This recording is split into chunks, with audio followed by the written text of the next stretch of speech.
Am I the meanest? Sure enough. Am I the prettiest? Sure enough. Am I the baddest mofo low down around this town? Sure enough. Well, who am I? Sure enough. Who am I? Sure enough. I can't hear you. That means that we punched our ticket to go try to win the Super Bowl, and that's it. We got one game at a time, starting at 1 o'clock on Sunday. Love y'all, boys. Love you. Love you. I'll go to war with every single one of you, every game, all right? Here we go. 1, 2, 3, 1, 2, 3. Win.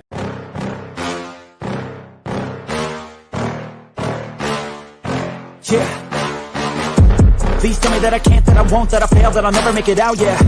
Please tell me all the bad, never good, fill my head full of every single doubt, yeah. Please say any negative thoughts, I pop off when I hear people say I cannot. I get off to the thought of proving everyone wrong, I won't stop to the top, so you better back off and get lost. I'ma stay loud, stay proud, never running out, never heading south. I'll be spreading out, call it word of mouth, can't put me down, I'll be getting loud. You can have me douse, not what I'm about, have your fucking cloud, it be raining now, I keep making sound, go another round, bitch I'm legend bound, can't stop me now. You don't wanna fuck with me, slow burn like a disease. Just tell me that I can and I'll show you things that you couldn't believe. Just tell me that I can. Just tell me that I can. Just tell me that I can. Just tell me that I can. It's showtime. Welcome to Friday Night Lights on the Buffalo Fan Base Network. I'm your host, Tommy, to the highest degree, to the TOP, from the 313. And by my side is my main man, my Toucan Sam, the one they call the Apex Man, Mr. Mikey. Happy Friday to you, and happy Friday to all of Bill's Mafia out there. It's What's going on, Mikey? Friday, but it's rookie minicamp Friday. That's right. That is right. It's football starting to get back in the swing of things, right? For all 3 weeks, and then it's going to shut down. Oh, don't tell me that. Don't tell me that. Yeah, it sucks, man. And then it gets a little quiet for a little while. But still, man, anything football, anything Buffalo Bills football, we're here to talk about it. So let's get to it, man. Today is, like you said, rookie minicamp for the Buffalo Bills. And so now that we're, 3 weeks from the draft? What are we, 2 weeks from the draft? 3 weeks? 2 weeks? 2 weeks. How you feeling 2 weeks later now? Anything change? Yeah, the big change was we signed more. No, I mean, anything changed for you and your thoughts on the draft? Oh, on the draft? It made more sense. Feeling. It made more sense why we didn't reach for, a rookie wide receiver, because we were like hesitant. I was mad. We went up and got Walker instead of going to get a wide receiver. Knowing we had more in our back pocket kind of changed that thinking. I like the class. I would have made some changes at the top. Not gonna lie. I would have went Trey Amos. I would have went Alfred Collins. They went Harrison and TJ Sanders. Yep. However, I can't hate what Brandon Beane has done. Yeah. Did you watch the Embedded at all? I did watch the Embedded. What'd you think?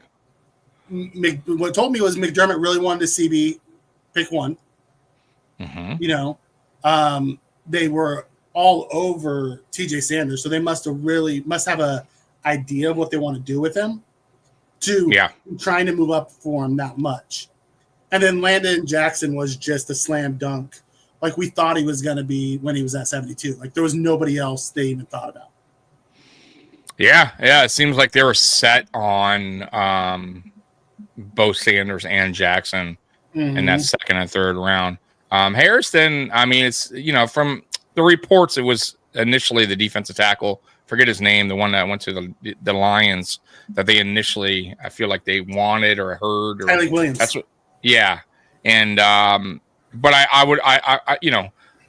would assume that Harrison was the next on the board, and that's why they chose him. And it's not. Listen, I've always said it, and I'll keep saying it. We needed speed at corner, and that was one thing I felt like our corners, our DB room lacked was speed, and we really added it when it comes to him. But not only did we add it when it comes to him, we added a lot of depth at corner in the draft, and I'm excited for some of these guys. Like I look forward to seeing these rookies battle it out at camp. Got a super chat coming in. Yep, we'll get there. Right. I also want to hit this one from Beth. Guys, I have exciting news. I have the worst luck and never win anything, but she won a full-size signed Bills helmet by Bass in Toronto. That's awesome. Oh, that is pretty dope. Where'd you win that? Yeah, let us know, Beth. Where did you win that? That's awesome. Let's get to the super chat. Give me that one. Thank you very much.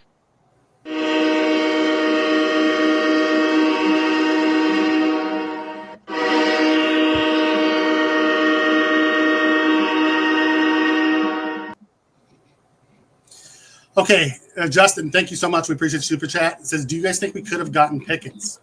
It cost a 3 and a 5 to get him. It's a 1-year deal. And I don't know his attitude plays in Buffalo. He's had off-field issues. He's had locker room issues. He's given up on plays that you can see on film. I think talent-wise, absolutely, I would have went and got that guy. But fit-wise, I'm not sure. I'm really excited to see what this wide receiver room can do. Moore was a second-round pick who's played with not great quarterbacks. I'm really excited to see what that kid can do. Like, coming out, he was a high prospect in a loaded draft. Yeah.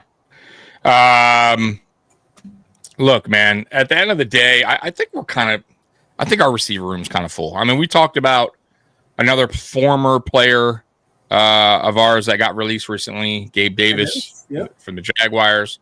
And I texted you, what do you think? Like, just curiosity, because it is floating out there. Like, would you take Gabe Davis back? Honestly, if we were light in the receiving room, I probably wouldn't.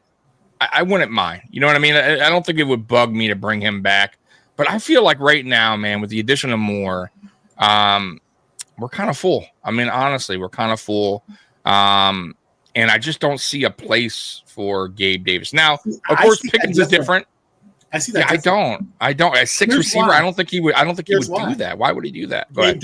I don't think Gabe Davis would want to do it, but here's why it makes sense. Right. He would be the one receiver that plays special teams because he played all the teams while he was here. And being a wide receiver 5'6", you have to play special teams. But why would he do that though? Like I don't see Gabe Davis. But I'm saying why it makes sense for Buffalo. I guess but I mean, how much money we talk? You can get I'm sure you can find a special team player out there at receiver 6 to play that position. $12 million from Jacksonville, so it'd be basically rookie minimum. Yeah, I hear you. I just listen I don't see that happen. I think we talked about it briefly. I think for Gabe, his best fit is New York.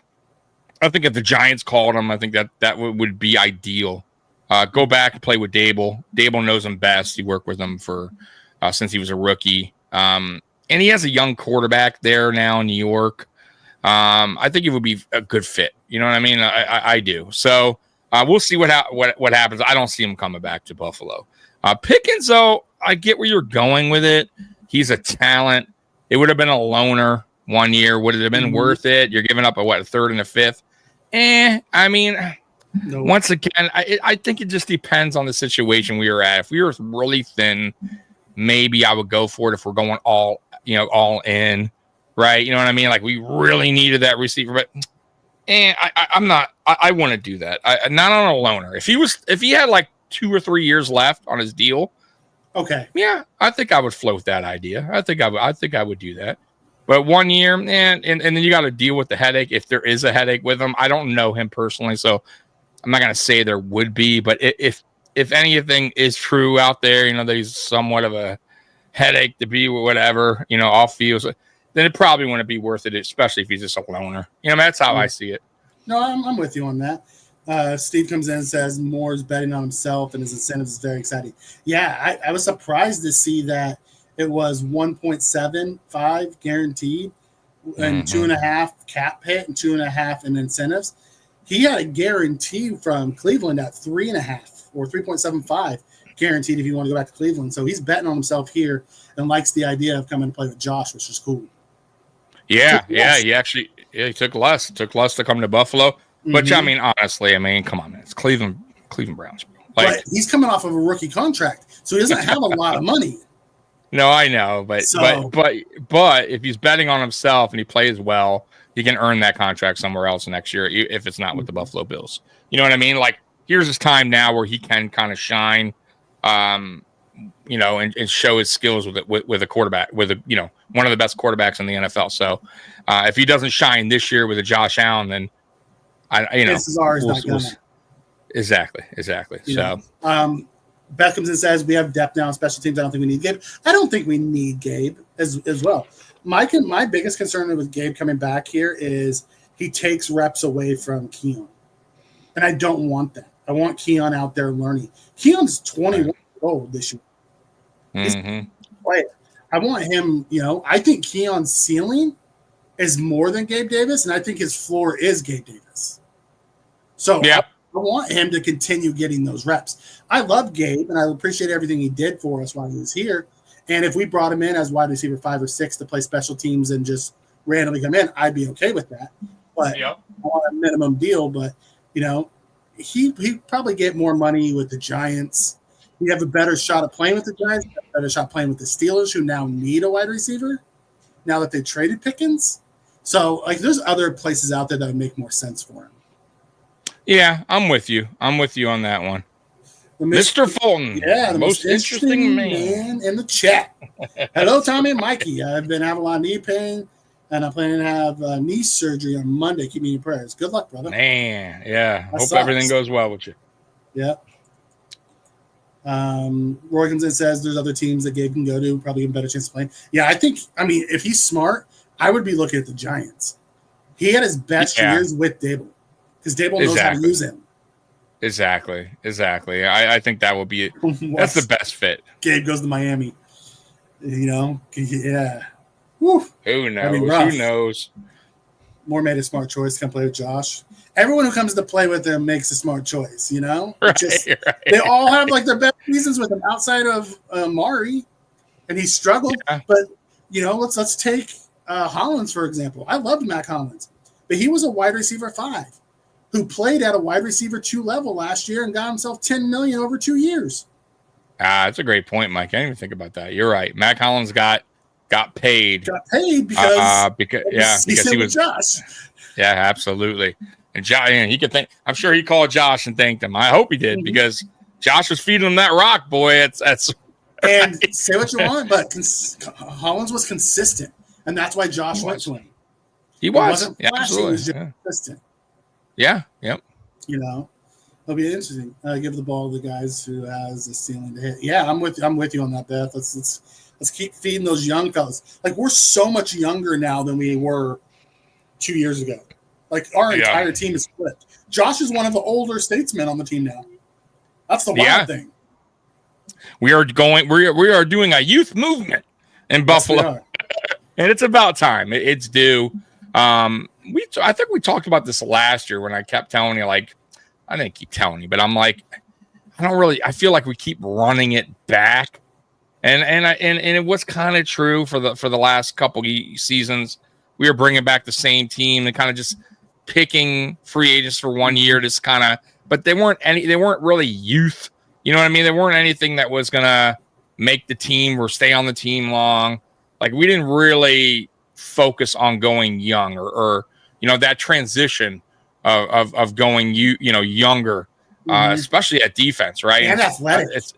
That's what I'm saying. So it's about time, or I think it's not about time. I think it was the time was now. The time is now to start that transition from going, from an older defensive team, which we kind of were. There were some young pieces out there, but I'm talking about the Jordan Poyers and Micah Hydes. You could kind of see the writing on the wall there. And I'm sure Milano will be next, right? You know what I mean? And maybe he comes back like Trey White in the future, but I can see we're doing this youth movement. Yeah, I can see us re-signing him next year. If he stays healthy and plays to Milano level, I can see it. But what we did is we set ourselves up to get out of it if we need to, which is nice. Cole comes in and asks, where do you guys think Moore sits in the wide receiver room, 2 or 3 behind Shakir? I actually think he's sitting probably at 4 right now. I really think it's going to be set up with Palmer and Coleman on the outside, Shakir in the slot. then I think Moore and Samuel are kind of fighting for that 4-5 spot. But I think Moore can earn more reps and do more things and all that as the season goes. But walking in, I think he's sitting in the 4-5 slot. We don't have true 1 through 5s, but I think when we roll out and we're running 11 personnel, I think it's going to be, on the game 1, the first 11 personnel, it's going to be, Coleman, Palmer, and Shakir. Yeah, I'm with you. I think right now, if we were to start the season today, Khalil's your 1. I mean, he has to be. He is. I said that he was last year. He's only getting better. I believe he's still the 1 going into next season or this season. And I think Palmer. I think Palmer is a guy they wanted coming out of college. Coming out of college, and then obviously free agency is a guy they targeted, and so he's listen, he's not a guy that's going to wow you with the speed, but he's such a really good route runner that it doesn't matter. Like the way he creates separation and his route running ability, he can get those touchdowns, those long touchdowns, right? If he creates that kind of space. So he's a hell of a player. I'm excited to see what he does here. But Moore, I am interested. He's a very interesting player. I'm very curious what he does here with his speed, with his route running. Same thing. He's a good route runner, good separation, and fast. Exactly what we needed. So it's going to be fun. I think camp overall is going to be fun. I'm battles, excited. Camp battles, right? And they're on everywhere. They're everywhere. That's the best part about it this year. They're it's everywhere. Like it's across the board. We have I think we have 15 or 16 defensive linemen that's going to be battling for 11 spots. It's wild. Yeah. What do you think of Roy's comment here? Says Holland had less than 400 yards receiving last season. That doesn't scream wide receiver 2 to me. Wait, why? What do you mean? Hollins, because I said earlier that Hollins played like a wide receiver 2 and got paid. Okay, I see what you're saying. So Roy, I kind of get where. I mean, I know, of course, I'm speaking for you, Mike. You can correct me if I'm wrong, but I think you were saying the way he played at times, he almost was our wide receiver 2 during the season. I mean, Josh Allen targeted him at times like a wide receiver 2, and he earned the contract he got from New England by playing that good with Josh Allen through 17 games, right? You know what I mean? So that's how I see it. I don't think Matt Collins is number 2. Not at all. I think Matt Collins is a 4 or 5 at best, right? Mm-hmm. But because he played here, because he shined, and he shined more than he ever shined before, he got paid. But no, he's not a wide receiver. 400 yards is not screaming a wide receiver 2. Let me add to that. Yeah. That's why I want to get your take on that. Yeah. This is the difference between looking at production and consistency. If you're looking at stats, no, 400 yards doesn't scream wide receiver 2. In clutch moments when you had to go to somebody in the biggest games and he makes the play, that screams wide receiver 2. Yeah, and I'm Matt with Collins, in the clutch situations when Josh had to go to him, made the plays in the biggest games. So, do I think if he went to Baltimore or Cincinnati or he'd be a wide receiver 2? No, he's probably a wide receiver 4 or 5. But he played at a consistency level of a wide receiver 2 based off the amount of targets he received. That's where I was going with it. But exactly. They didn't give him, $10 million for no reason. Right. Well, you know what, though? I think so. There's a little bit to that with New England. Look, young quarterback. You want a guy in there that can, that has that positive attitude. That also had coming off a pretty good season, like you said, clutch when he had to be clutch. It's not like he's he's not a terrible receiver. He can go in there and make some plays when needed. Consistent. He's consistent. Yeah. And like I said, he's going to bring that energy to the locker room as well. So he brings a little bit of everything. Special teams. He's an elite special teams player. Yeah. So he has a lot to bring with him. So I understand and not only that, New England, they had the money to overspend on everybody. Let's be real. So they overspent on Diggs. They overspent probably on Hollins a little bit. But I think right now it's about their at least with New England, I think it's just they're focusing on the rebuild and getting the right people in there right now. And I think like with Diggs, I think that's more of just a savvy veteran. It's kind of like the Josh Allen when we got Diggs. You want a guy in there that's been there, done that. And he will only last a couple years there. That's just the way it works, right? But Matt Collins, like I said, he brings a lot of little bit of weapons to the team. So it's not bad, but he's not number 2. Hollins had a much better season with the Raiders. From a stats perspective, yes. From an impact perspective, no. They did nothing that year that he was with the Raiders. Right, exactly. So he got fed a shit ton of targets and made a lot of catches. So from a stats perspective, yeah. From an impact, no.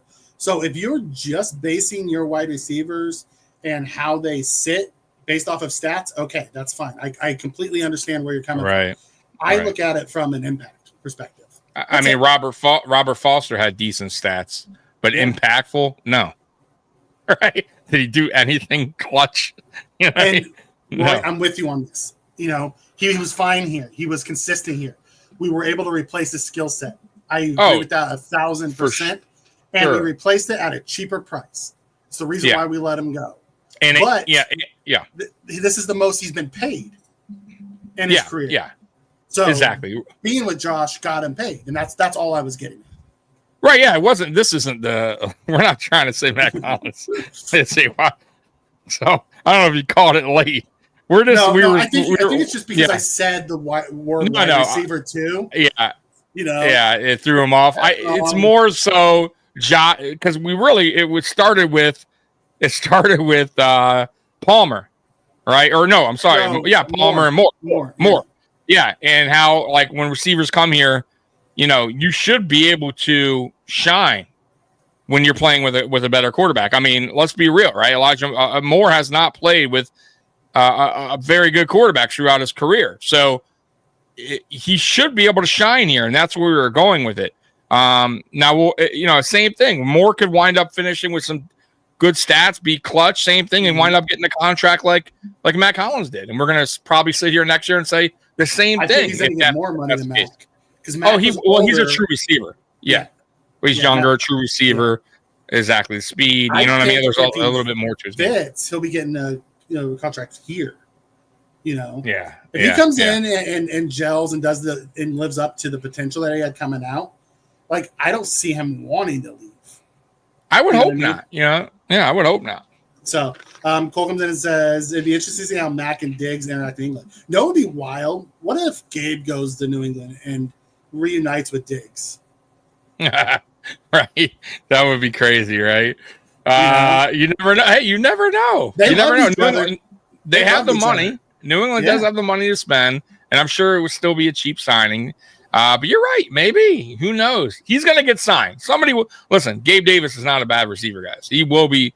Somebody will wind up signing that guy.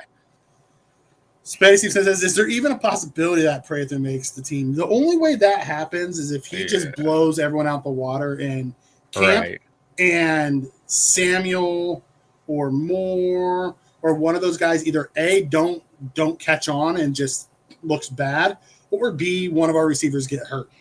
Outside of that, no, I think he's a practice squad only guy. But I don't see it. I mean, he could be, a Puka, and he comes out and just takes someone's job.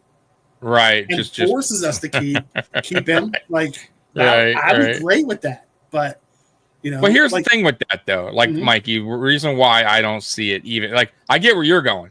But they would have to be, first of all, like, going into camp, there's no way he's going to be running with the ones at all. You know what I mean? So the chances of him getting much practice time with the ones is going to be really slim, especially when it comes to preseason. So for a guy like that 7th round pick, the chances of him making are very slim. Very slim. Yeah. Very, very slim. He would have, like Mikey said, he would have to be on a tear, and they go, you know what? Let's see what he looks like with the ones. And not only outside of that, I can't see it. Not only a tear, I think we're going to have an injury. Well, injuries too. You're right. A couple guys nicked up and taking the day off for him to get a chance with the ones. For him to even get the opportunity. So far down because you have Handler and Shavers and all these other guys over the top of him. Who've been here. He's like wide receiver 10 right now in the room. Right. And those guys are already and those guys have a step on them already, like you said, because they've been here. They know the playbook already. Like a rookie coming in, not knowing any, you know what I mean? Having to catch up pretty much, right? Learn or not catch up, but everything's new to him. Yeah, it's slim chance. Good evening, Jessica. Jessica. Thanks for checking in. We appreciate it. Scott, I'm hoping Samuel stay healthy too. Because Samuel looked really good down the stretch for us. Like that's the piece that we forget about is how he made some big catches for us down the stretch. And man, he is so fast. He is. He is. That's what that's what I say. Like about our team, our wide receiver room. We were talking about that we need speed. We have a lot of believe it or not, we're not a slow wide receiver room. Like we have guys running 4.3s, 4.4s. You got Khalil Shakir running what a 4.3, 4.4 around there. 4.4. Right. I think he ran a 4.43 at the combine.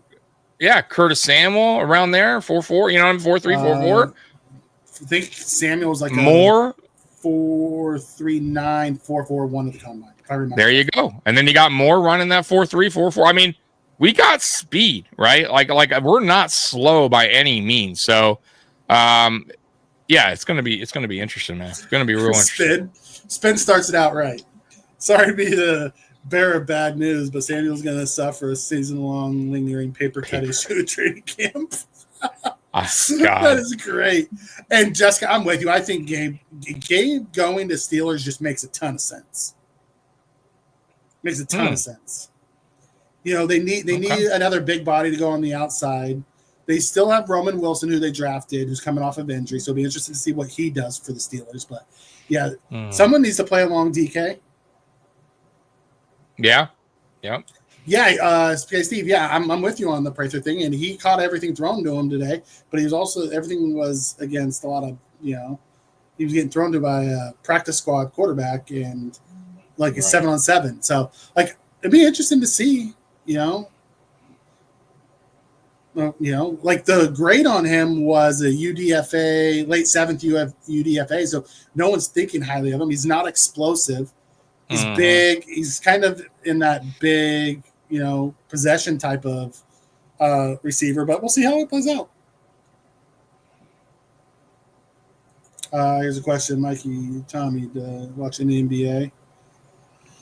I watch a little bit. The Boston series is surprising. My team, the Pistons, got beat by the Knicks, which that was a hell of a series. If anyone watched that, man, freaking.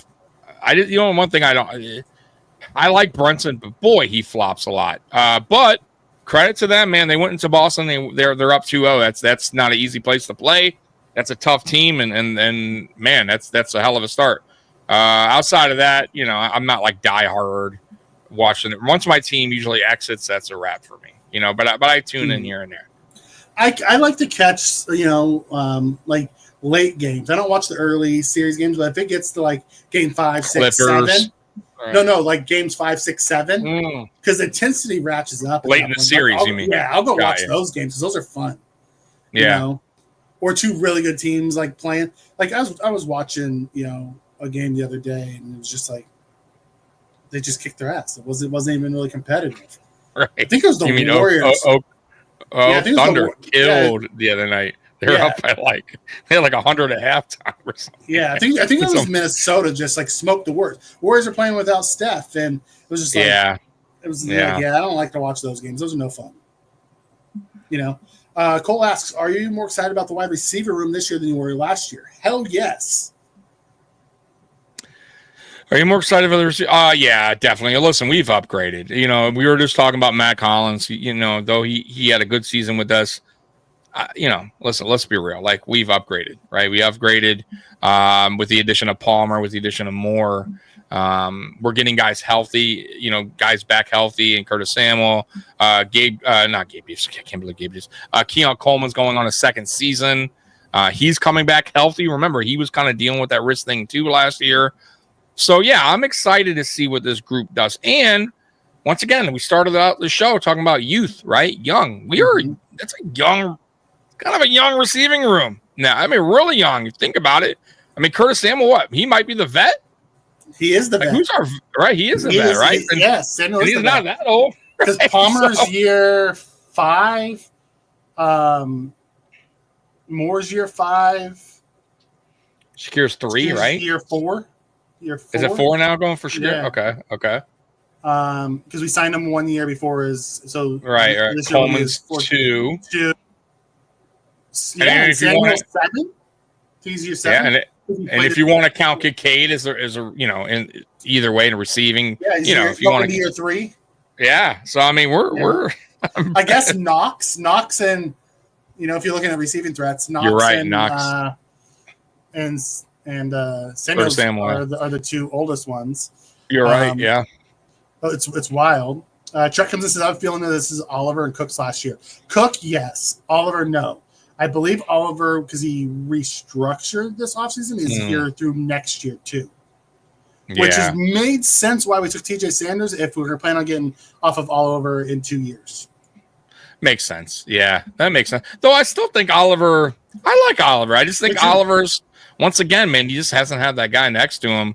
And it's not his fault. Yeah, to help him. And they knew the deal when they drafted him, that he was an undersized defensive tackle, that you needed a true one tech next to him. And that's why me and Mikey were a little disappointed with the way the draft went this year, as far as I'm not going with a true one tech. But I think they're holding out hope for Walker. And, I think if Walker doesn't work out, it's not for them. They just go back to the well and go back to the draft and then try again with another one tech. I mean, it is what it is. But they're excited to get Sanders. I think Sanders is, and Walker. Watching real excited about Walker too. Well, Walker too. But I mean, Sanders, I think, like I said last week when we talked about this, I think the Sanders pick was primarily because they really want to get to that quarterback, man. I think they want on third down situations, they want to have that ability to create pressure, and not only create pressure, but get to the quarterback, right? Make an impact, right? And we just weren't doing that. We haven't done that, and I think Sanders brings that. He brings that juice that we've been missing on that line next to Oliver. You know what I mean? So. Yeah, that's what they're hoping for, right? So that's why that's why they traded up for him. They didn't think they were going to get him when the pick was coming up for them next. But which made sense because there was a run on D tackles right after. Yeah, we traded up for him. Then Collins went, and then a couple guys went. But I also loved Darius Alexander, and he was there round 3. But he's also an older prospect. He's 25 going into this year. Right. Sanders is younger, so I understand what Bean never just does it for this year. He's always thinking 2-3 years down the line. Yeah, he is. But there is that's the one thing I will say. I don't mind that philosophy or that thinking, but there will, we've always said, you also gotta there has to be a time where you go, yeah, we have to do this now. We gotta get the job done, right? Like, we can't keep thinking about the future. Like, we have to win a Super Bowl, right? So I understand it. I don't mind it. I like it. But it's funny, man, out here listening to the radio out here, the sports radio, they talk about the same thing when it comes to the Lions. Like, I guess they're upset here that they didn't spend a lot of money, and they feel like it's like, do they have a lot of money? They had some money to spend. I guess they were holding back a little bit because they have a bunch of guys that are getting ready to get paid. I don't know. Well, I'm just telling you. So they just feel like their problem here with their GM. They like the GM. They feel like he's done good, but they feel like he's constantly looking for the future of the team, future.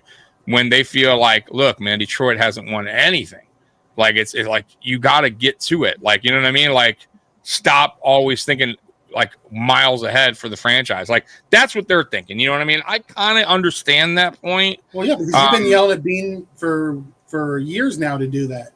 Yeah, You know, well, push I'm your not chips saying in the go. middle. Yeah, I'm not saying exactly. I'm not saying go like be reckless, right? But in time, there's going to be like the window will eventually start to somewhat close, right? Give me a minute, Mike. I'll be right back. Yeah, no problem. All right, Jessica comes in and says, I can't wait till KC at Bills when Mad Max intercepts a pass to Worthy and Worthy has to chase him. Yeah, that would be a great 40-time race. I would love that. That'd be awesome. You know? Spacey says, I find it insane that Dan Mitchell keeps putting out these crazy takes and all his content that one reason why we drafted Sanders was to replace Ed Oliver soon. Everyone's going to fan the way they need to fan. I don't foresee that. I think he could be the Ed Oliver replacement down the line. You have to remember, Ed's already on year 2 of his new extension. And, you know, we have now Sanders for a 4-year rookie deal. So in 2 years, we'll still have 2 years left with Sanders, and Ed could be on his way out the door. You know, Ed's 27 now, so he'll be 29, 30 when his deal comes up. And then Sanders will be in line for a contract extension. So it's smart play. I don't think they drafted him as a replacement for Ed. I think they drafted him because he was the most talented and can get to the quarterback. I don't think it had anything to do with Ed Oliver. And if Dan feels that way, he can fan the way he needs to fan. What happened here? Let me read this. Find it and saying that Dan Mitchell keeps putting out this crazy take and all his content that the only reason why we drafted Sanders was to replace Ed Oliver soon, and that you would never see them playing. What do you mean, like playing together? No, that's I don't see that. That's wrong. I look. He can have his take, and like we all have opinions. That's why it's fun as far as Buffalo Bills content goes. But I don't agree with him at all. I don't agree with him all. Matter of fact, I don't think that's the plan at all for Sanders and Oliver. I think Sanders and Oliver, you're going to see them on the field quite a bit this year, in my opinion. I think especially on passing down. So no, I don't. Now, could he replace Oliver in the future? Sure. I mean, anything's possible. I mean, obviously, like we just talked about that when Oliver's contract is coming up, where they can find a way out if they feel. But what if Oliver and Sanders work well together and they cause havoc? Why? Or him and Walker, or him and Walker. Yes, I'm saying, yeah. Carter, or like exactly putting another guy next to him outside of just Daquan. Right. Brings something better. Also, this will be the first time that Ed has a backup who can create havoc behind him.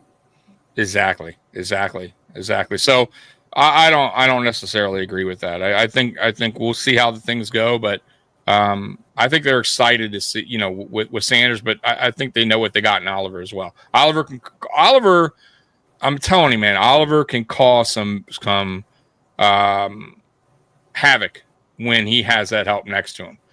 He just hasn't had it, So let's see what happens this year, but I don't think that's true. I think you'll see plenty of them on the field together. I do too. Chuck, you might get your wish. It says cut Cam. And this might be the year. Maybe.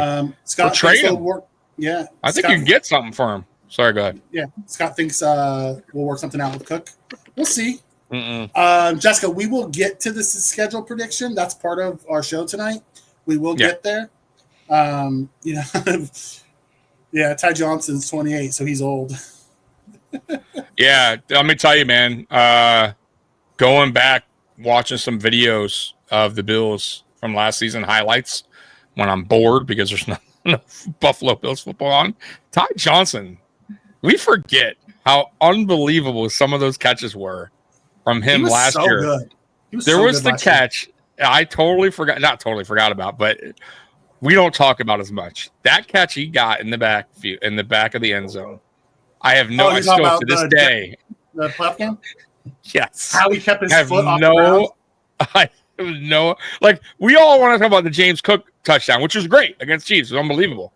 But that Ty Johnson touchdown versus Denver was unbelievable.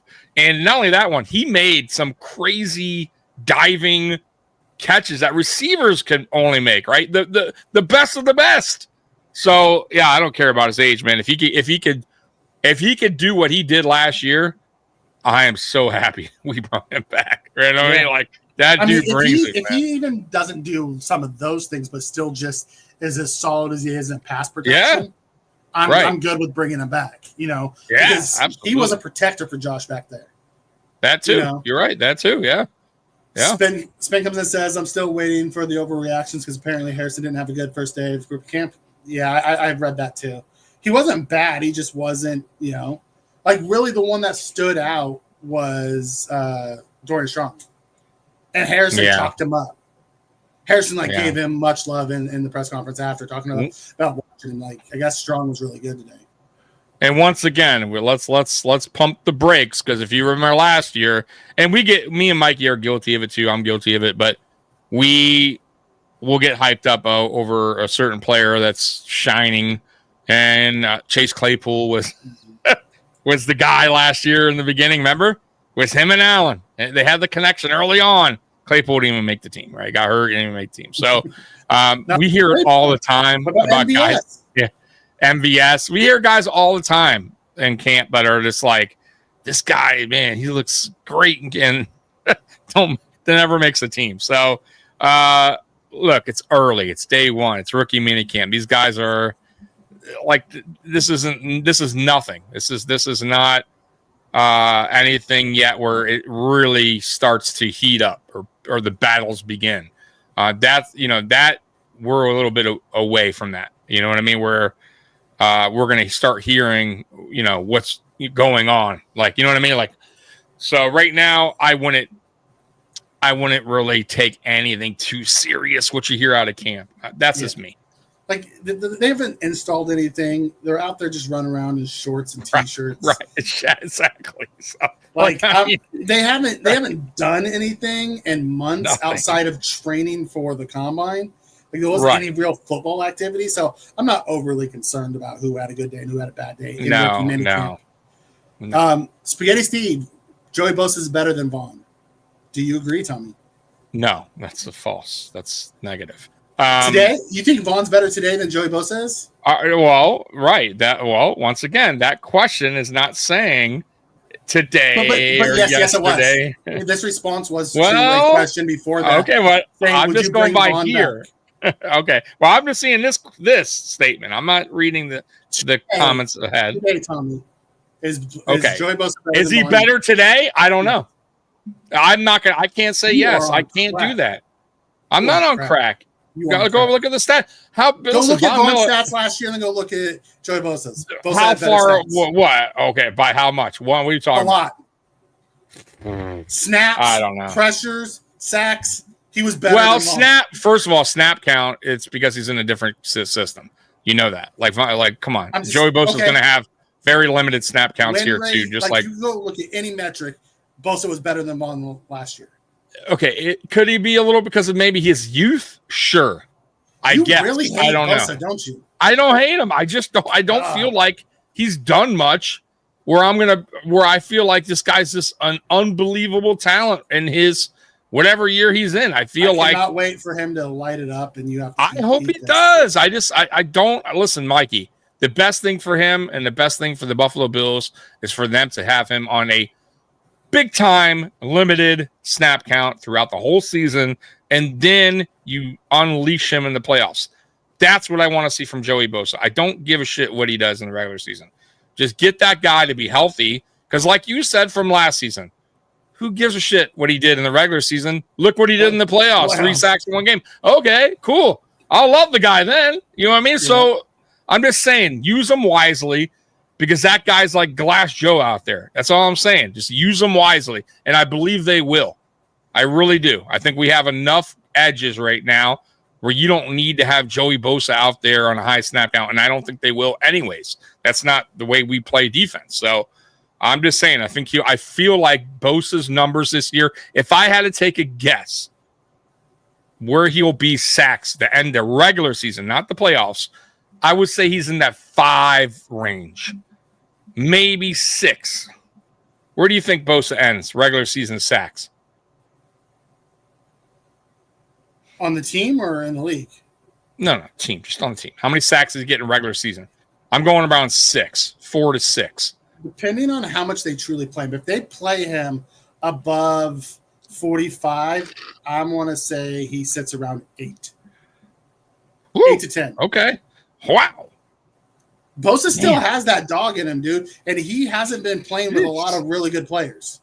I hope you're right, boy. I really do, because if he gets 10 But sacks, I'm a lot higher on that guy My than God. you are. Like, I was stoked when we signed Bosa. yeah, I was whatever with it. I still am. I still feel like I just don't know. You know, I guess it's listen. I go by what he's done and how healthy he's been, and that is a big red flag. But once again, there's a reason why you signed him for 1 year. So I'm not like super upset about the signing either. You know what I mean? We didn't sign this guy to a Von Miller contract. You know what I mean? So I'm not like upset about it. I just don't know if he's going to be as impactful as you're thinking he's going to be. I could be wrong though. Yeah. Jessica comes and says Bucks Bills opening night for Sunday night, calling now. That'll be a good one. Sunday night, Bills opening at home against the Bucks. That'd be fun. Baker versus Josh. Yeah, didn't I send you Buffalo Bills had like a guess the schedule. You did. And I don't know. Yeah, I did one, or I did two actually. You know, Robert comes in and says Jackson Oz is a better pass catcher than anybody thinks. The problem with Jackson Oz is he didn't have very many targets in college. It wasn't that we think he's a bad pass catcher. It's just Dawson Knox was the same way. Dawson Knox didn't catch anything in college because he had DK and AJ Brown and in that same offense as Dawson Knox. Right. So he was just a raw prospect. Jackson Haas is the same way. Like he's more of a run blocker than a pass catcher, but it doesn't mean he can't catch the ball. He's just not explosive. I'm with you. I think he'll make the team though, I think. Is Dion part of it? That's cool. I know Dion was part of it. Doesn't surprise me. Dion does a lot of stuff with the NFL. He's everywhere. He's a UFC, WrestleMania. He's at WWE Raw shows. Yeah. He's all over. He's everywhere. You know, also my child was leaking some games, and Alan is a guest. What? Alan's a guest? On what it is today's show. Okay. I'll be interested to see if Alan announces and leaks any games. You know? Nah, he won't leak any. But there'll be some leaked before though. If we're talking career guys, Vaughn is way better than Bosa. If we're talking about Vaughn at 37 and Bosa where he's at today, I'll take Bosa 10 times out of 10. You know, Weston and then for right now, absolutely. Weston? Yeah. Well, Vaughn has 2 torn ACLs and he's like 9,000 years old. Right, right. I get Vaughn's that. the first ballot Hall of Famer. Like over your career, you take Vaughn 10 times out of 10. Hey, he's a Super Bowl MVP, won multiple Super Bowls. Absolutely, it's a Player of the Year. You know, right? It's he's the first ballot Hall of Famer. But if you're looking at, do we sign Vaughn today or do we sign Bosa today? You sign Bosa today. Yeah, I get that. I get but that. Vaughn is not nearly what he was. I get that. I'm with you there. I have the one who says with all D-line acquisitions, I'm confused. Do we need a one tech or one? I'm like, here's the thing. All fans think we need a one tech. Our coaching staff doesn't believe in the run stuffing one techs. And when someone shows you who they are, believe them. And Brandon Beane and Sean McDermott do not believe in the run stuffing one techs. They want pass rushers. They don't give a shit about the run stuffers. Yeah. And you look at the last 3 years, we had a chance to get him. Liam McNeil didn't take him. You know, last year, T'Vondre Sweat didn't take him. This year, Alfred Collins didn't take him. Then we had a chance to go back and get another one, you know, one of the big fat guys in later. And then we took another one in Deion Walker, who's not like he has a body of a one tech, but he plays like a 3 tech. They just don't care about the run stuffing. You know, they want pass rush. That's what they want. Yeah. People act like Sanders can't stop the run. He's basically a 3 tech. Listen, he's 305. He's bigger than, he's the same size as Daquan. He can stop the run just fine. He's just not a 6'5", 340-pound run clogger. He has, his game isn't power. His game He's not moving. Yeah, he's not shifting a line. He's not shifting. He's not taking on 2 and moving them. That's not what he did. He's more of a for me, the way I see, penetrate. The way I see Sanders is quick. Like I said, he's quick off the snap, quick off the line, whatever you want to call it, and he creates pressure that way. But he's not a guy that can actually like Mikey said. He's not going to sit there and create double teams and move. Be a people mover. That's not what he does, right? What he does is he relies on his quickness, his agility, his hand movement, all that. But he's not relying on like his size, pretty much. You know what I mean? It's not how he's built. It's not how he plays. Yeah, Spin. I just want one of our forwards to be a true one tech, one of those run stuffing pluggers. Me too, but that's just not what they're going to do. We haven't had that forever. I couldn't tell you the lot. Who's the last guy we had? Because Star. I get you're right. Star was pretty big. He wasn't a pass rusher. He was truly a no. You're right. True ones. Yeah, he was. So I guess Star was the last one. I mean, that really made an impact because he had a good season. He had the one good season, and then outside of that, and then he took the year off, and that was a wrap. But man, Packers signed Taylor. Yeah, he sounded like he was a quarterback that had a shot at pushing for the backups.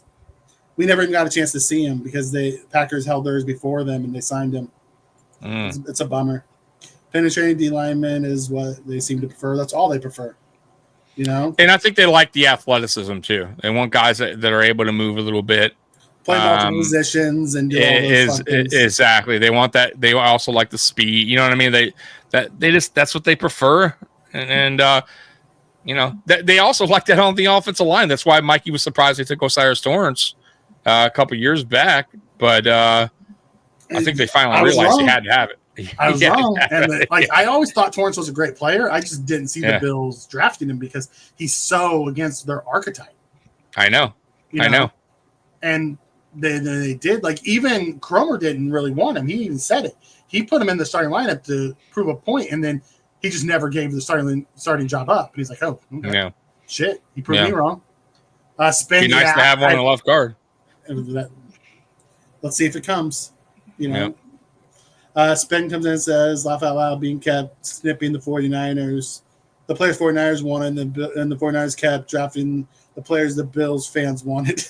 Right? Yeah, back and forth, right? Yeah, the Bills fans wanted Collins and those guys, and the Niners wanted Sanders and those guys, and it just was the opposite. Imagine that. Oh. The GM chooses the player that fits their team versus what the fans want. Like they're paid to do the job, and we're not.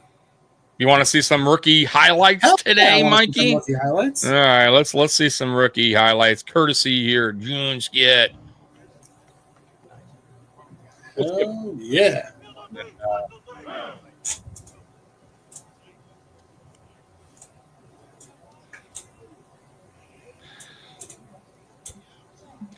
Ooh, 31. That's a rookie. Yep.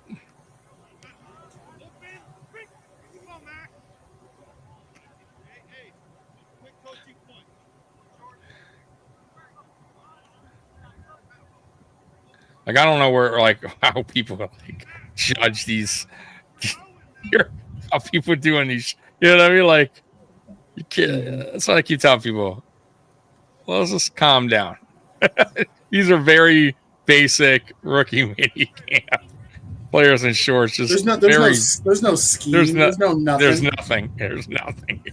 It's just really honestly I think it's more just getting in shape and just out there just running a couple drills, your basic drills. Mm-hmm. Let's get to the next one. There's a few. There's some interviews, which is cool. Let's get to some of those. Let's see here. This guy here. You got Dorian Strong. All right. I mean, 43. it's just a healthy competition. Like, you can't like basically be like a-hole, I guess. But like, you know, like you just gotta like coach them up. Like, don't like be humble enough, you know, to be a coach. You know, like at the end of the day, we all competing. You know, and more of the story, like I can help him as long as my production's still showing what it is. Like it doesn't matter. Like at the end of the day, coach makes the final decision. You know, so we gonna go out there compete. You know, regardless, I'm gonna try to make more plays than him, and we gonna work at the end of the day. See, I like that. I like that mindset. Dorian Strong is an exciting prospect. I thought he was going to be a third round pick, and he went late. Like, don't be surprised if he's bumping, you know, Dane Jackson off this roster. Absolutely, yeah. Let's see here. Here's some of our defensive linemen. We'll look at them. All right. That's right, Jessica. Wait for the pads to come on, then you start judging people. Exactly. Yeah, this is nothing, guys. It's just guys just getting a little bit of work, a little sweating. Yeah. There's Sanders right there, I believe.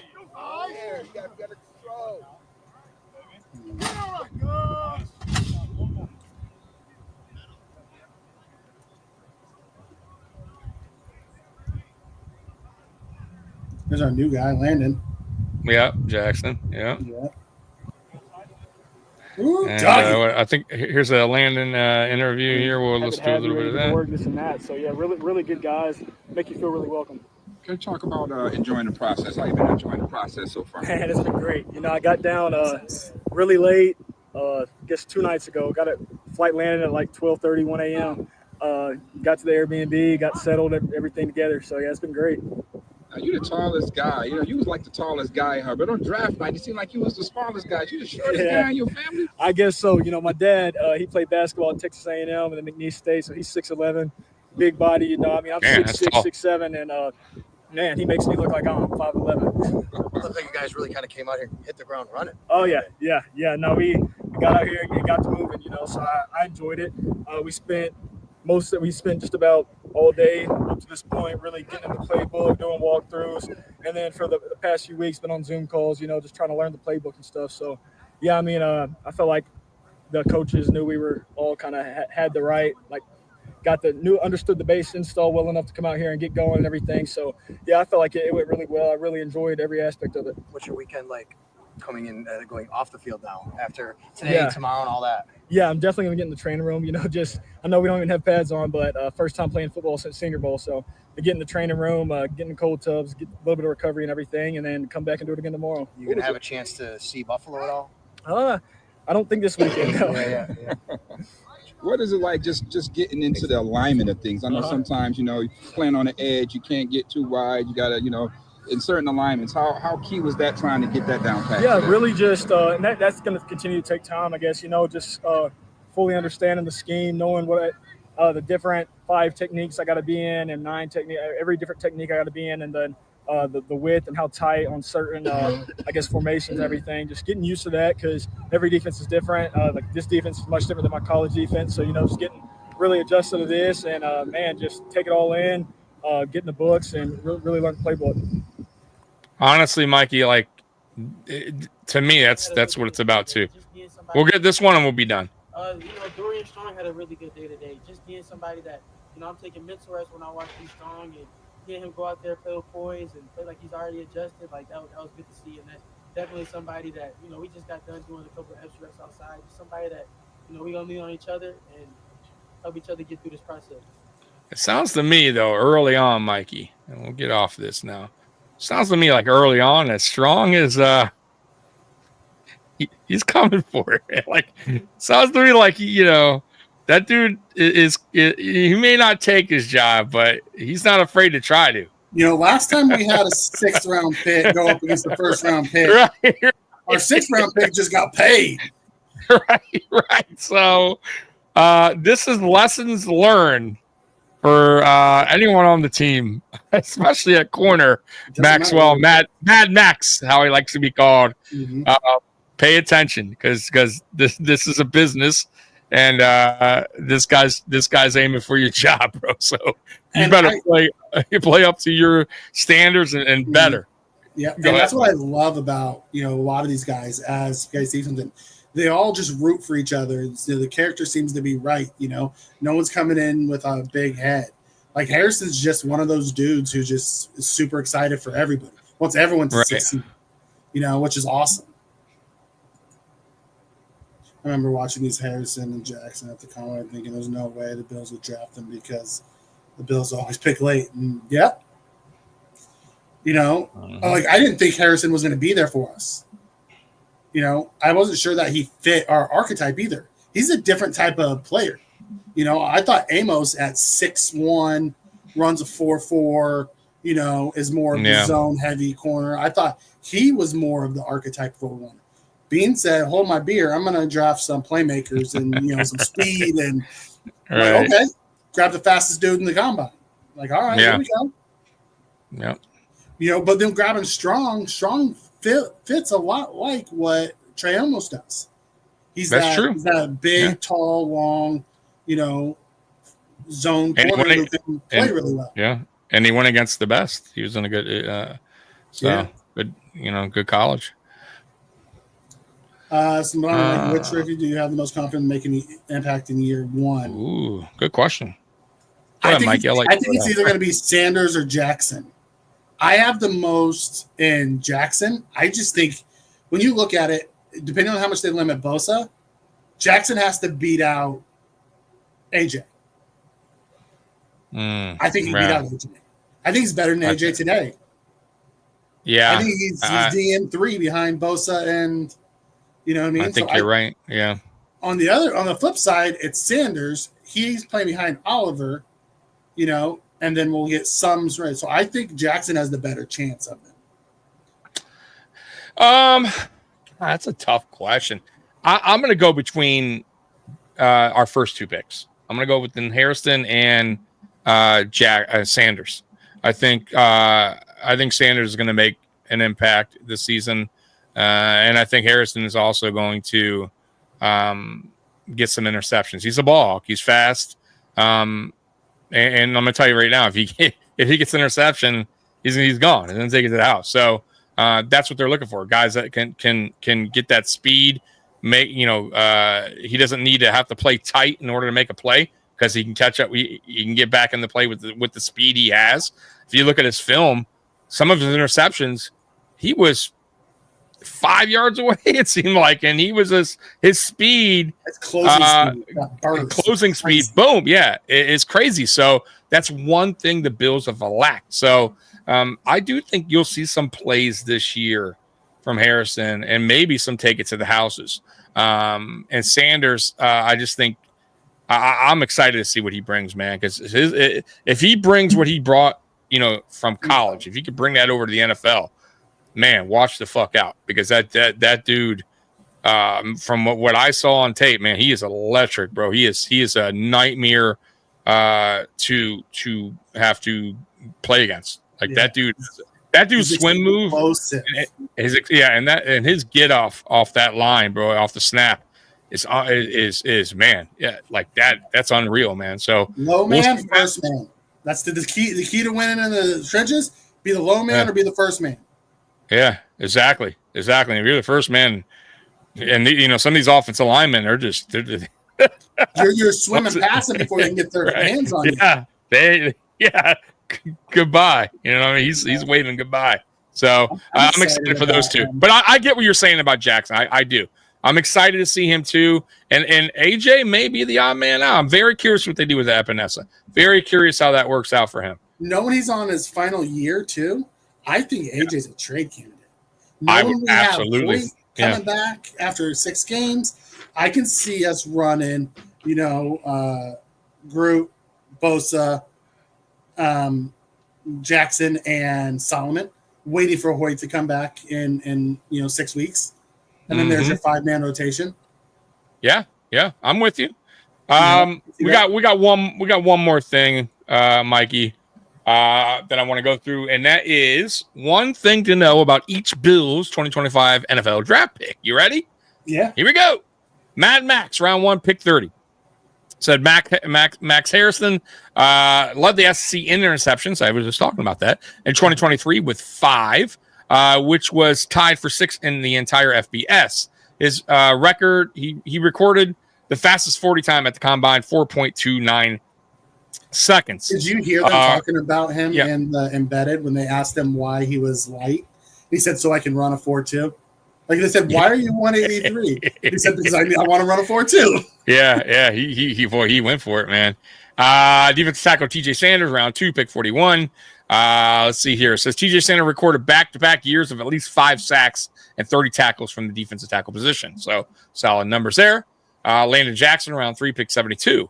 Landon Jackson started 12 games in each of his first 2 years at Arkansas, a first-team All-SEC selection in 2023 and second-team in 2024. So solid there.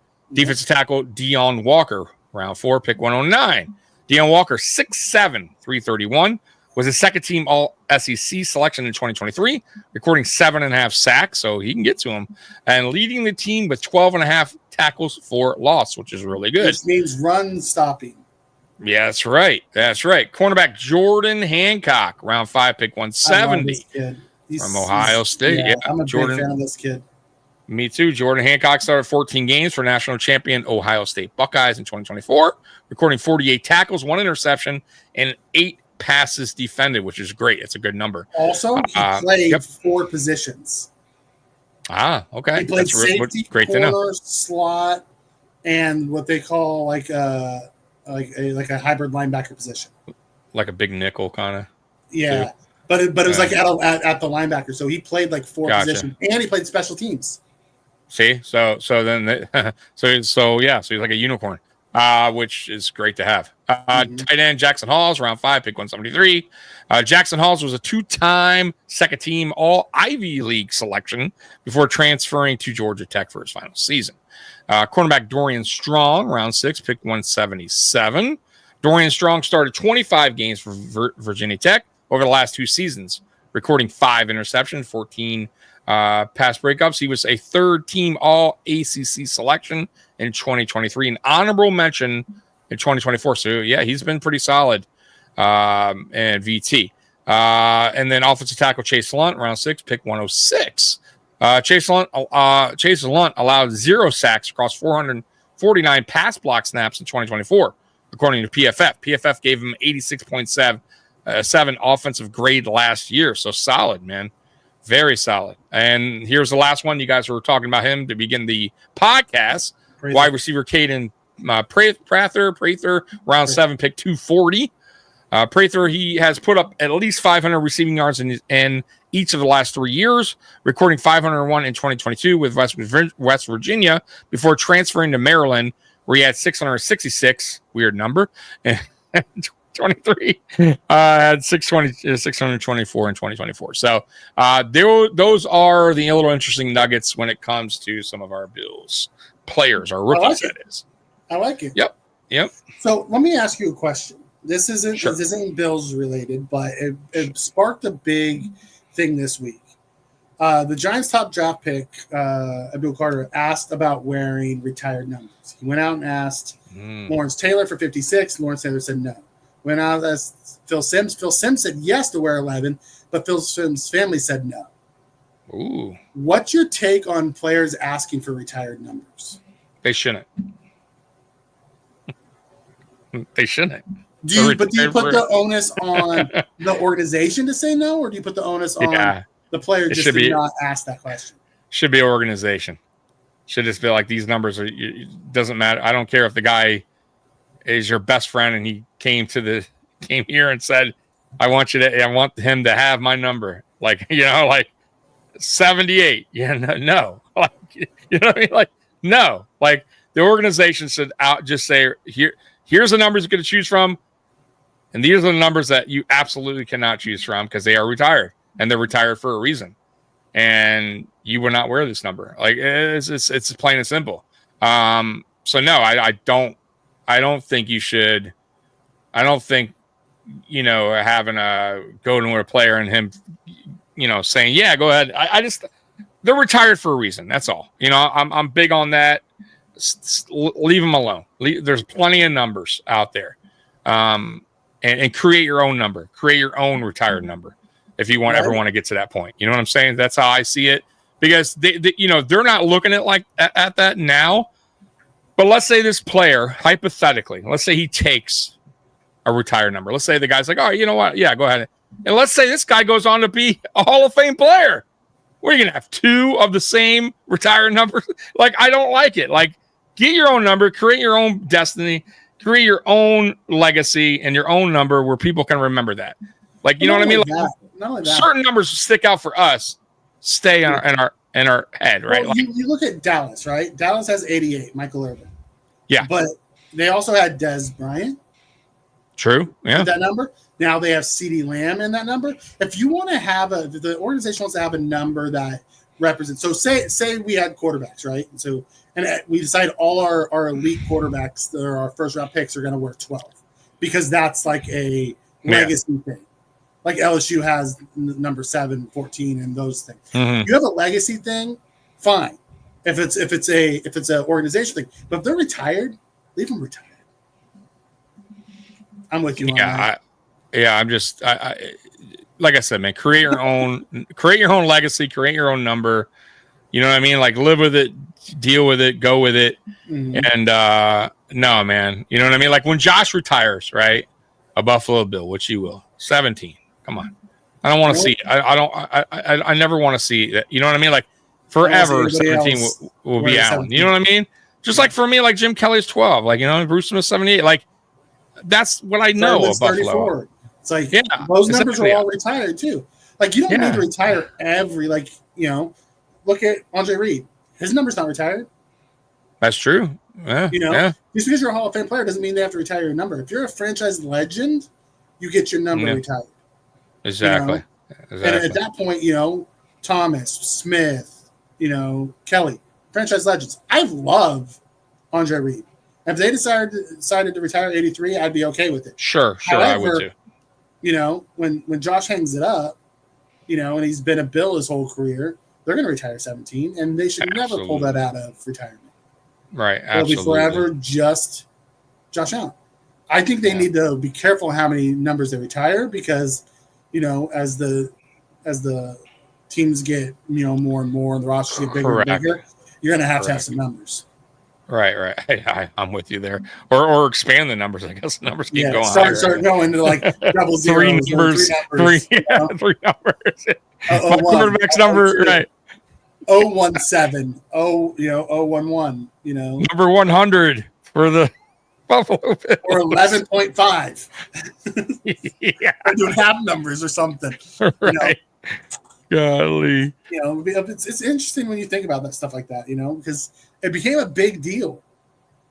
Yeah, I didn't even think about it. But I'll be honest with you, like Dallas, like, no, man, like why? That should be Mike Orton's number. He's retired. I don't give a fuck. The numbers retired, they just keep giving it out to that next. Yeah, I that's disrespectful. If I'm him, I'm a little disappointed in that. Mike's not. That guy was all for it. Yeah, I know he's all for it, but I'm just saying, like, come on, man. Like Dallas, stop that. Do the right thing there. It's wild. So, all right. We got anything else on tap for tonight? Yeah, we were gonna go run through the schedule real quick. Let me show you that. Yeah, so we can kind of. Are you gonna pull up the schedule? No, we're just gonna kind of because I don't think that's schedule. I don't think I don't know if that's there. I don't think that's an option. Let's see. Because that'd be fun if we have it. Yeah, I mean, I don't think so. I don't even know where I saw it. It was in the Buffalo Bills website where it was like pick your opponent. Let me see here if it's still there. Who are we facing? Is it this one maybe? Oh yeah, right here. Look. Or is this it? Yeah, right here. Start. Oh no, that's not it. No, there was a thing that we could choose. But I don't know if that's over with now. I don't know if that was like a certain amount of time they gave you to choose. So yeah, I don't think so. He's gonna be better at catching the ball than people think. I think he's gonna be fine catching the ball. He's gonna be tight end 3. I don't think Jackson is as good as Knox or Kincaid, but I think he's gonna be a solid tight end 3 for us, and will end up being a tight end 2 once Knox leaves. That's okay. We can just pull up their schedule and kind of figure out how this is going to play out. So here it is. So I'll pull it back up. So here we go. So there's your home. There's your away. All right. So we know for a fact that they end the season last week with the division game. They always do. Yeah. Every team ends with a division game. Looking at this, I don't think they're going to open the season with Kansas City or Baltimore or Cincinnati. I think they're going to want to use those later in the year. I could see us opening with New England at home against New England. Yeah. Yeah.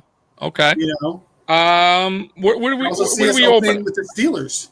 Going to the Steelers. Week 1. We play the Steelers a lot early. Yeah. Who did we have last year? Was it the Jets again? Was it the Jets that we opened last? No, last year we opened with the Cardinals, and then week 2. You're right, the Cardinals. Yeah. Then week 2, I don't know what I was thinking. Dolphins.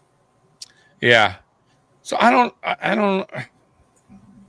Do we have a? See, I don't think so. I don't think we open up with a division game. I think we open up against like an Atlanta, maybe we're on the road against Atlanta, or if we're at home, it's against Tampa. Like it's going to be Sunday one night of against these. Tampa, I can see that. Yeah, I don't think it's going to be a division game. Ooh, so, and I don't think they're going to put us on the road to start. I think we'll be at home to start. We were at home last year, though. Right, yeah, against but this Arizona. year we're going to have the extra home game. Last year we had the You're right. We have the extra home game. So I can see us going against a NFC team, and that's why I see Tampa Saints. Maybe they don't have us play a great team right away. Maybe they don't. Maybe I don't it's think we'll be on Sunday night if we're playing the Saints. I just don't see that. That's what I'm saying. It wouldn't be a Sunday night game. It could just be a regular, Sunday at 1:00 in Buffalo against the Saints. Don't you want your Of course, MVP on primetime week 1? I'm with you. I'm just saying. I don't. They didn't do that last year with the Cardinals, did they? I think wasn't that a 1:00 game? Ooh, Beth. Yeah, it was a 1:00 game on Sunday. Right, Beth right. So yes, Monday night versus the Ravens. The opening. God, like that could be. Hey, you want to bang? You want to start out with a bang? I mean, you could do that. They've done that before, or Sunday night or Monday night against the Texans. Yeah, on the road against the Texans. Yeah, you could do that too. Absolutely, absolutely. So I don't know, man. Versus Baltimore to start the battle of the MVPs. Yeah. And after the playoff game last year, they've loved to run those playoff games back to start seasons. I saw somewhere they said we have our strength of schedule is easier. It's or the not 6th hard. easiest based off of win prediction. Yeah, man. I mean, unless it's listen, our division fine, but outside of that, I mean, if you look at we're facing the 2 Super Bowl, we have people, 5 both teams really hard games. They're saying. Yeah, you got Baltimore, you got KC, Eagles, Bengals, and the Texans are what they consider hard games, to where we may not be favored in those games. The rest of them weren't favored in all the others. Right, but then I don't think listen. Then you got games that aren't they're not necessarily pushovers. Tampa's not a pushover. I'm with you on that. I'm just saying we'll be favored in all those games. So when they look at the strength of schedule, they do it based off of the projected win. I guess. Yeah, I got you. But for the year. That's why none of it really matters until the season starts playing. There's no one expected the Commanders to be as good as they were last year. Yeah, you're right. You're right. Freaking NFC Championship game. So you get that whole, who has the easiest schedule crap is out the window. See, I like looking at the schedule. Like, if we're gonna pick the easy games, not easy games, but pick out the games like for sure, right? Like opponents that we should not have a tough time against. The Saints. The Saints are right now like I don't know what they're doing over there. They don't even know what they're doing in the quarterback situation. Did they wind up drafting a quarterback? I think they did, right? They wound up drafting a quarterback in the second round. Yeah. Which, once again, though, you never know what you're going to get, right? With a rookie quarterback. So they're kind of a mess right now. I would say obviously, I would say the Jets right now are a team that's rebuilding. I don't think we need to worry about them. Cleveland, I think, is a team that, once again, is rebuilding. Pittsburgh, they don't even have a quarterback yet. Carolina is interesting. The way they played last year, Mikey, to close out the year, second half of the season, they were a tough team. I'm not saying we can't beat them or anything. Like, we should beat them, but same with the Falcons. It's not a pushover. Yeah, none of these guys are Falcons aren't pushovers. But when you're looking at your away schedule, who's the toughest team on? Away, the toughest team. Man, I hate to say it, I would say it's between Miami and Houston as of right now. Now that could change. Because Miami is such a weird fucking team. They could be terrible again. And the Patriots could be better than people are thinking. Exactly. So, but as of right now, I'll stick with the more veteran team with the bigger playmaker and Tyreek Hill. You know what I mean? And Waddle. They do have some, and they had a decent draft. So I'll go right now. If I'm looking at our toughest aways, Miami and Houston, followed by, I would say, Carolina, Atlanta, or Carolina, maybe New England, Atlanta, Pittsburgh, New York, or New Jersey. That's where I would see our tough, from 1 to 8 to whatever there. Yeah. So when you look at that, then you go look at our home games. Most of our tough games are at home, and it's why they say easy schedule, because you're a coin flip when you're at home against those things. Like, I'll tell you what I want at mine. What? Give us the Bengals week 1 because they're terrible out the gate. Yeah, we won't get the tough Bengals. You know what I mean? They're awful to start week 1 through 4. The Bengals are a mess. Give me the Bengals early. Week 1 Sunday night. Right. Rather than later when they start to find themselves again. Give me week 1 Cincinnati Bengals where they're just a hot mess. Give me that team. Absolutely. Get the Bengals out of the way. Yes, NFL. Yes, Roger Goodell, do us that favor. Sunday or Monday night, Bills, Bengals. Yes. Get it over with. Nice and early. Hardest away games, Jets, Pats, Houston. Yep. Panthers are a sleeper team. They are. Don't sleep on the Falcons either, because they got, when Penix went in there, they started looking real good. They just collapsed down the stretch of games. Like, their defense wasn't great. The only thing with Penix, I like him, man. Good arm. The spiral's excellent spot. But he let's see if he can last a full season without getting hurt. Like, that's the one thing. He's a little bit light. Like, I want to see if Penix can his durability. Houston. Houston has a ton of receivers. Their offensive line is shaky, man. Yeah. They did not invest in protecting. They traded away their best offensive lineman. They're not investing in protecting Stroud. Right. They better have a quick game going on real fast. Like, they drafted 5 receivers. Well, we'll find out. Yeah, we will. It's wild. But yeah, that's pretty much it, man. So yeah, if it was up to me, who's your prediction? The Bengals. Week 1. Who's your prediction? You know what? Now that I'm looking at it, I was gonna say an easy team 1:00 game because they tend to do that. We haven't really had, if you think about it, we haven't had a good opening game. I think since the Jets, they had us when Aaron Rodgers first got there. Can we get Aaron Rodgers with the Steelers opening weekend? No. I think it's gonna be another. I would want the Bengals. I think that would be the ideal, and I think they could promote that or push that. Same with the Ravens, but I think they give us a Tampa or New Orleans. I just have a feeling they're going to give us a 1:00 home game, against one of the, I can see Tampa Josh Allen, maybe. It could be, but you know what? If it's a Sunday night, I think they do the Bengals over the Tampa Bay Buccaneers. Or the Ravens. Yeah. So I don't see it being a division game. Philly opening night?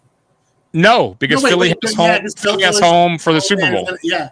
And it's going to open the season on Thursday night. So it won't be Exactly. Okay. So, and I don't think it'll be the Chiefs. It could be. They could be. Yeah. Of course. That's. And if they do, I think it's going to be, once again, it's going to be like a Atlanta,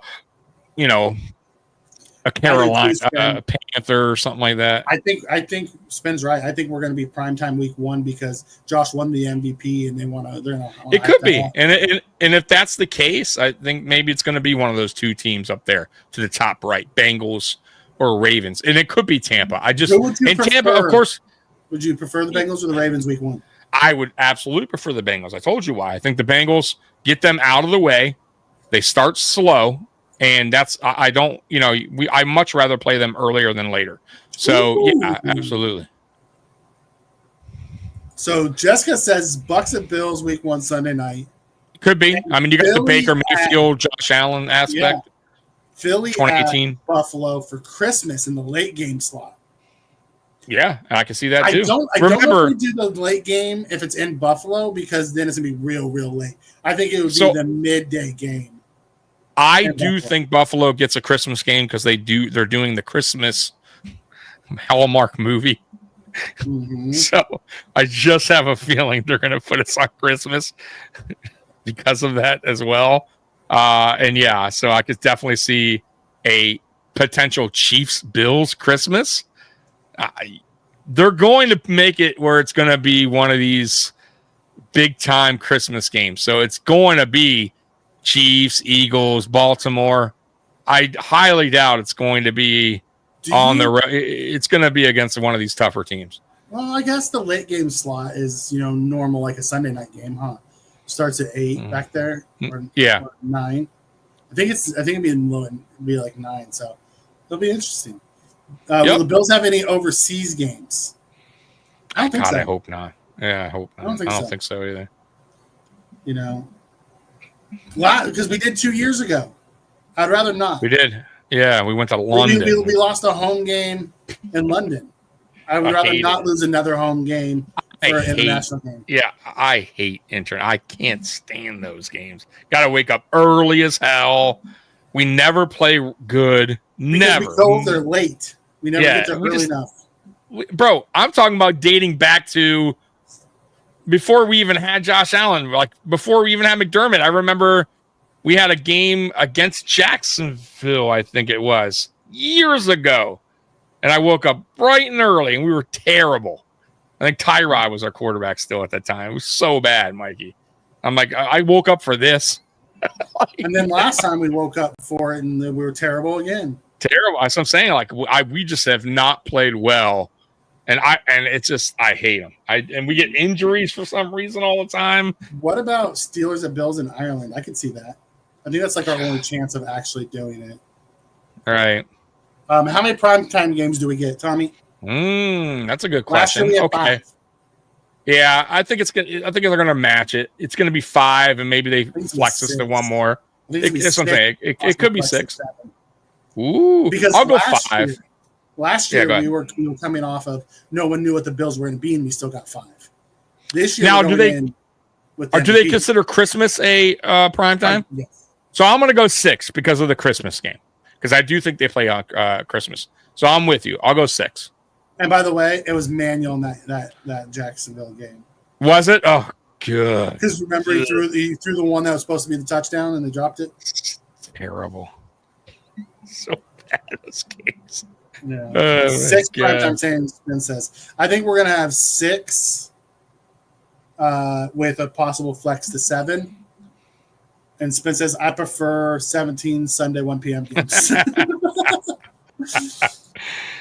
I don't mind the 1 o'clock games. I'll be honest with you. I do like them, but I also love the night atmosphere of a Sunday night or Monday night game. Like where you're it just feels bigger. You know what I mean? Like, I don't know. You watch football all day long, you know what I mean? Or all Sunday. And then here we go, Monday. Right? And they hype it up. I love it, man. Especially home games in Buffalo. And, I don't know. It's exciting, but I do understand why, people prefer the 1 o'clock games too. Just get it over with, get the win, and you can run. I like primetime games because I'm 3 hours behind the East Coast. So primetime's for me is like true. 5, right. Like 5 o'clock. Yeah, you're right. Yeah. So for me on the West Coast, it's fantastic. Right. It sucks for the people on the East Coast watching this primetime game. Jessica says, "Isn't 6 the limit? 6 is the limit to be scheduled. You can be flexed into more." Correct. Beth thinks we're going to Ireland this year. I hope not, because we lost our extra home game last time because of it. I don't want us to lose it again. Yeah. You know. And it was a loss on top of it. They bring a ton, Spin, to ratings. They bring a ton. Spaghetti Steve says, do you guys agree with the fact that we have the easiest schedule? We briefly touched on this. No, I don't agree with, the schedule predictions because it's based off of win percentage, like the projected win percentage, and nobody has a freaking clue. Everyone's win percentage was super, whoever had Washington last year had a really good win percentage, and Washington went on a tear, and no one knows what these teams are going to be yet. Exactly. I mean, like if we look at it, like we said earlier, like if we're just judging it right now, I would say like the shittiest, weakest team would be the Saints. I would go with probably the Saints or the Browns. And then I would say the Jets, Pittsburgh, you know what I mean? But outside of that, though, you got teams that are on the rise. I think Carolina's going to be on the rise this year. I think Atlanta's going to be on the rise. New England is a division game. It's never easy, and they're on the rise. Houston's, they're not an easy out. And then you got, obviously, the Chiefs, the Eagles, the Bengals, the Ravens. And say which. Listen, I know the Dolphins are, we own them, but still a division game. And they still got, they still got talent. Always lose the Jets. Like, by the way, and they're close. Those games are close. Like we're not, we don't necessarily blow out the dog. Like some of these games come down to the last wire, down to the wire, down to a kick. Like a 62. Right. So and Bass, right down the middle. Speaking of Mikey, it won't be a home game of the international because it's the Steelers are on the road. Yeah, I still don't want to play overseas. If I have my choice, I don't want to play overseas. No. Screw that shit. What matters is who, how, when the games fall. No more 3 away games in a row. Yeah, please. Please no more 3 away games in a row. That sucked. Yeah, I didn't like that either. Houston is the furthest we have to travel. That's good because after last year we played a bunch on the West Coast. Would you guys be excited or happy the Bills might play in Ireland? Hell no. I want no part of that. I don't. Yep. I mean, if we had to play one of our teams, I guess the Steelers is the team I'd want to play, but I'd rather not play them in Ireland. Really. Houston, Atlanta, Carolina are the longest road trips. Okay. So, by the way, real quick before we go on, so we didn't get to do it today, but we're going to have a segment moving forward, fact or fiction. We want you guys to play along. So it's going to be real simple, and it's going to be, I think, pretty fun. And I'll throw one out for you, Mike. Fact or fiction? Max Harrison is the number 2 corner entering the 2025 NFL season, week 1. Fact or fiction? Yes. Fact or fiction? I pray to God it's fact. But you got to answer one. Everything in my bones tells me it's fiction. It's going to be true. So you're going fiction. You got to answer. I'm going to say fiction. I'm going to say fiction. All right. Until proven otherwise. One more. All right. No, yeah. Harrison is CB2 week 1. Chat, you want me? Chat. Go ahead. While I'm going to give Mikey one more. Fact or fiction? Khalil Shakir will have 1,000 receiving yards in 2025 in the regular season. Fact or fiction? Fact. Wow, and you said that quick. I think he would have got it last year if he didn't miss a game. Okay, so those are just 2. So, guys, moving forward, I'm probably going to have, me and Mikey will probably have at least 8 of those questions each show, as I think it's fun. And we're going to throw out all random different ones. So go ahead and tell us those 2. What do you got? Fact or fiction? And let us know what you're going fact or fiction for. Because now we're just reading fact. I have no idea. Fact. Yeah. It's let the OTAs start first. Yeah. Yeah, I know, but it's way too early. These are just throwing it out there. Facts or fiction. Yeah, these are just fun. This is just a fun thing to do. Yep, SPIC is exactly where I was. Oh, that's hard. I'm gonna say fact for Max. Okay. Wow, I see some fictions. Fictions for what though, guys? You guys got to write it in the chat because I asked too, right? So fact for Max, being the number 2 DB going into 2025 week 1, and then fact or fiction, Khalil Shakir going for 1,000 yards regular season and I went receiving fiction, fact for Max, and fact on Shakir 1,000 yards. Okay. Steve says, do you guys think we might play on Christmas Day and maybe it's the Chiefs? I think if we do play Christmas Day, I don't think it's gonna be the Chiefs. I think it's gonna be the Eagles. I really do. I think they want that Chiefs on, a Sunday, 1:15 game like they do every year because it brings ratings like it's a primetime game. Spaghetti Steve wants to know the second one. The second one was, will Khalil Shakir get 1,000 receiving yards in 2025 in the regular season? Fact or fiction? Dude, listen, I'll forever hold that bet. That bet will stay true. How about that? That will be a until McDermott is no longer coach here. I will hold that bet true. Shakir was on pace to get it this year if he would have played all the games, because you have to remember he got hurt and missed the game, and then he played through injury for 2 games where he had limited output. He did. You add those 3 to his average output, he hits the 1,000. Dude, I'm gonna have some good ones for you guys this year. I'm gonna come up with some different. This is just baby. Yeah. Yes, they played on Christmas. They played on Christmas last year, and they played on the day after Thanksgiving, Black Friday, 2 years in a row. So, Roy says fiction does not see it happening for Shakir. Okay. All right. Okay. Listen, it's not. Listen, Jessica. This is just. It's fun to play. Early. Fact or fiction. That's all we're doing. I mean, I mean, we how about this? Fact or fiction? The Buffalo Bills will win 13+ games this season. Fact or fiction? Let me see what the roster looks like, and then I can give you that. So that one's a little bit too early for Mike. It's Fact or fiction? We win the division. You want to say that? Fact. That's all day, baby. I'm with you on that. Yeah, it's no question. Some of these fact or fictions, like before we get to the season, we start getting into those. I want you to come up with fact or fictions on previous stuff. Oh, for sure. This play. This team. For sure. Yeah, I'm gonna throw it out there. Matter of fact, it's not gonna be all Buffalo Bills. It's just gonna be around the league. Fact or fiction? We'll throw some stuff out there. Like will Shedeur Sanders make the Cleveland Browns roster? Fact or fiction? Ooh.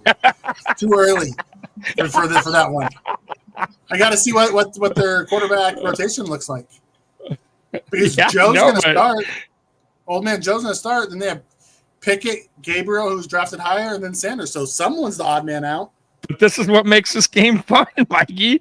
You don't have to wait. You got to do it now. Fact or fiction? This is just off the top of your dome. You got that shit on film, so when I'm wrong, someone comes up and clicks me. That's the way it works. That's the way it works. Setting me up for failure is what you're doing. He's going to go through, mid-season and pick all these off-season ones that I said, and he's going to clip them all and put them into like a short. That's going to be me giving all these answers that I was totally wrong on. And I'm going to have to. Yep. Probably setting me up. I know how his brain works. But anyways, guys, look for that. Jessica said. Oh, I did forget to mention something before we leave. Guys, we have a new podcast coming up on the Mafia Sports Report. The best Dame creator. Yes. New. It's nothing to do with me and Mikey, but she is on the channel. It's a female. Her name is Christy, and it's the Best Dame Sports Podcast. Tuesdays at 9, and she's not a Bills fan, but she's from Boston. She mainly covers basketball and boxing, but she covers everything. She's a sports junkie, and she has some out there takes, and I think it's going to be a fun show to watch, guys. I think like I said, tune in if you want something that's old, different. Our old group that was with us who did a lot of different sports. They cover exactly.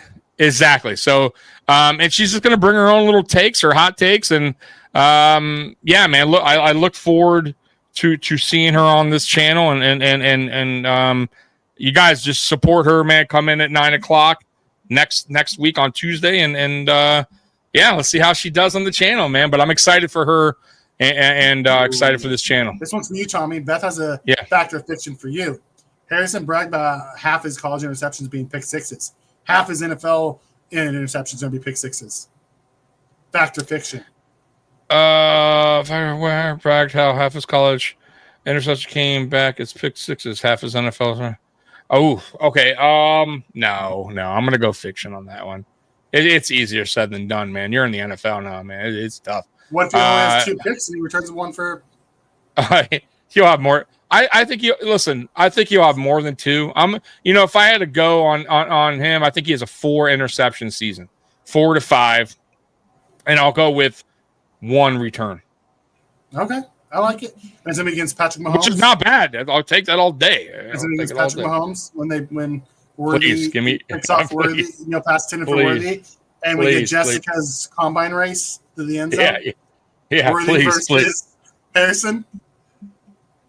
Please. Yeah. It says, "Yikes! Fat Shador will make the roster."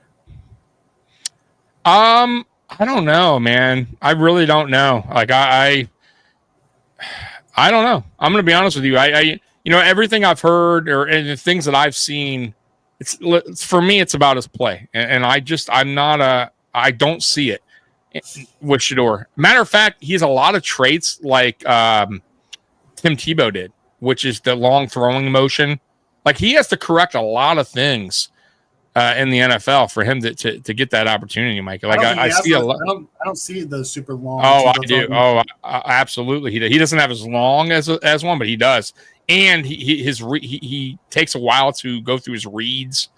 You also have to take into account how bad his offensive line was in front of him. I agree. But he also played against bad opponent. He didn't have the greatest. It's not like he went against Alabama, or he was in this unbelievable. He played Oregon and all those when he went to Colorado. Like, he was really good when he played for Jackson. When he played against, Yeah, I don't know. I didn't see it. I really don't. I think there's like I said, man. I also hate Joey Bosa, so I don't think opinion really. Look, he should have went. He should not have. I think he should have went earlier. I think I would have. I think he's a second and a third round talent. But I still think he has some work to do. I really do. I think he needs to put the work in and also fix some mechanical issues there. But we'll see. I have no idea. Like Cleveland, I don't know what the fuck they're thinking. They got so many quarterbacks in the room now.